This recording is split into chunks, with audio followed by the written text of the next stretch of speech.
This video is titled Life as a Young Native American Indigenous Voices. So, let's see what this has. Doesn't appear to be too long, so.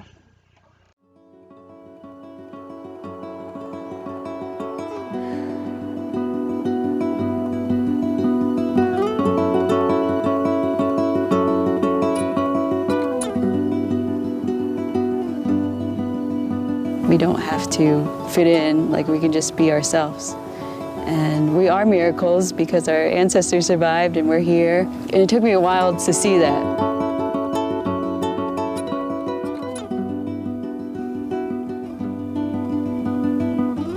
We're gonna hold a small ceremony and really bless the fire, thank the fire, and burn away anything that we feel called to. Maybe write it down and throw it into the fire.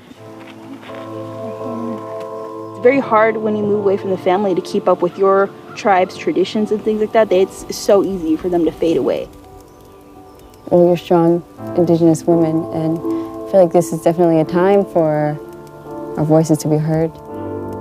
I've always sort of been soft-spoken and the peacekeeper, but through that I noticed like I was like raped and molested and like all these really terrible things, and I grew through it. I think with more meetings of Native American women, it is shifting because we all have similar stories and we can all hear it and know that we're not alone in this battle. This year, I really feel just the anger coming up. It's like I can't hold it in anymore. It has to come out. I just want to yell and scream and be like, hey, we're here and fucking stop. Like, we're really sacred. And the fact that we're even here and our ancestors survived is really a miracle.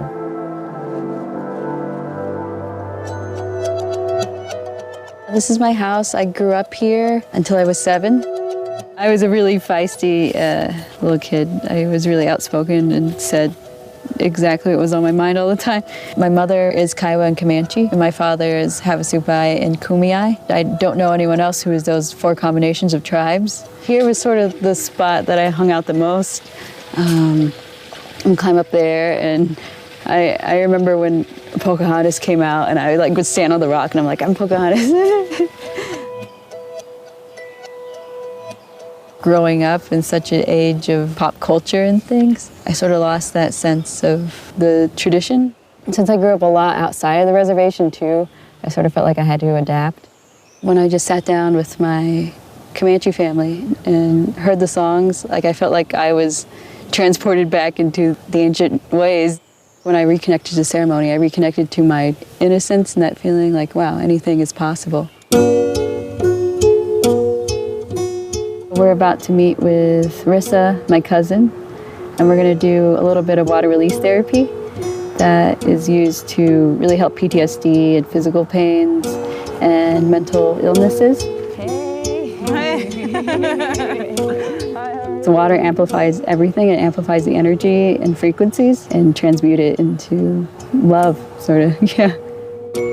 Hi, my name is Melissa Hill, and I am from the Vayas Reservation. As I was growing up, I was definitely into the partying, the drinking, the drugs. The alcohol and drug abuse is just a symptom of what really happened to our people, and that is genocide, intergenerational trauma. They beat and raped and killed the spirit out of us. They tried to anyway.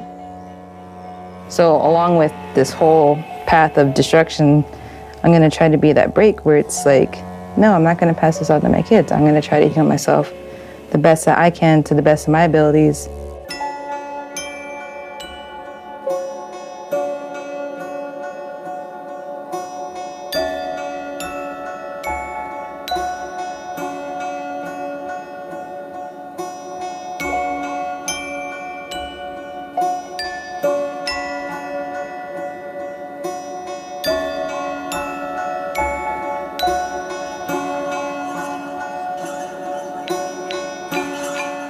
Afterwards, I felt like I finally was able to release whatever I was holding on to. I was crying about how our people are still lost. They still don't have their identity, that connection to be able to be human. I really felt like our ancestors in past lives and everything coming up and holding the space for you at the same time, feeling everything that you've gone through. I'm thankful for you. No, I'm thankful for you too.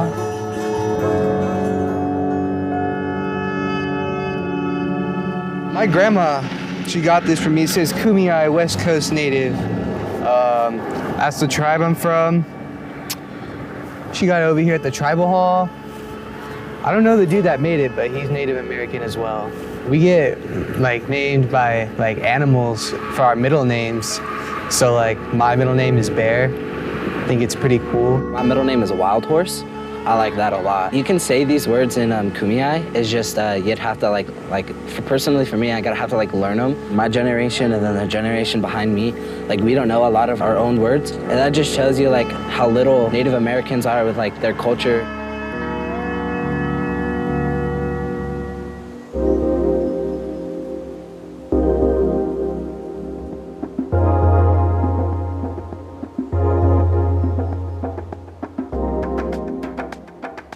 I always sort of grew up with powwow. Like every weekend I was going to dance, and I think when I was a teenager around 13, 14, I was sort of like, I want to explore outside of this, and then so I sort of rebelled, and then I was like, wow, that was a bad idea, because now I have a lot to catch up on. Things are always sort of evolving. I'm very proud of her.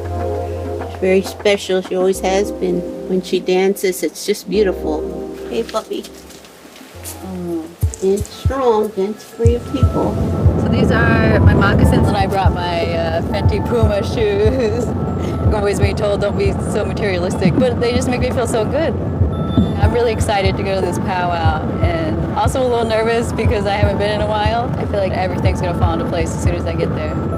It's like this energy you can't feel anywhere else. We're at the Spotlight 29 powwow, and when we go in, we're gonna see vendors and people dancing around a drum. Right now they're doing the contests. People, they sort of do a tour of powwows and like try to win the cash prizes or just reconnect with other tribes.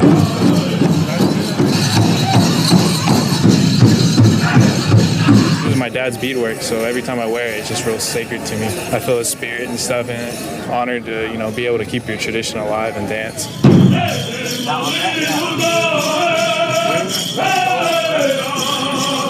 When they're doing the hard beats and the hopping, that's more of like really almost like summoning up their power.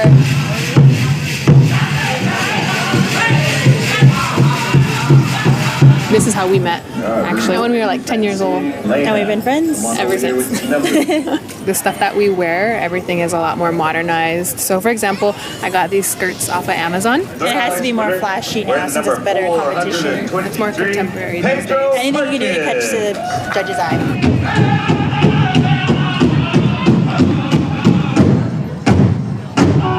For a moment, I got really hypnotized, just sitting there and watching them and watching their foot movements, and I could really see how they were moving energy with their dance moves and with all their tools, and it was beautiful. When we were younger, we were taught by our grandparents, and our dad grew up like that too, getting the teaching and all that involved in the bird singing and dancing. For me, it's a very powerful, I would even say spiritual moment and uplift that you get.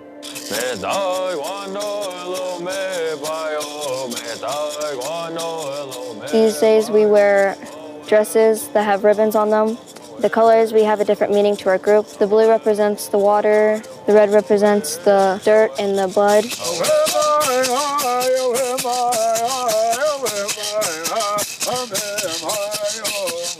Feels like we're sharing what we've got because that's the only thing we have. We got our traditions, our dances, and our moves. Expressing how we are as Native people kind of shows that there's more to us than just having long hair. It just shows as us people that we are as one and that we are still here.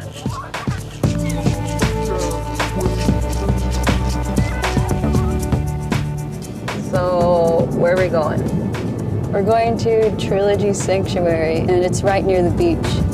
Misty from the Res is also coming.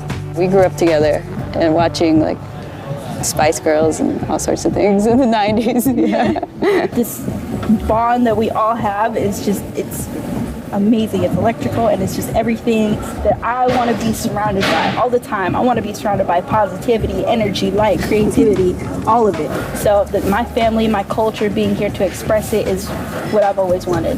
We're still here, we're still fighting, we're still doing our traditions, we're still doing our prayers, still doing our ceremonies.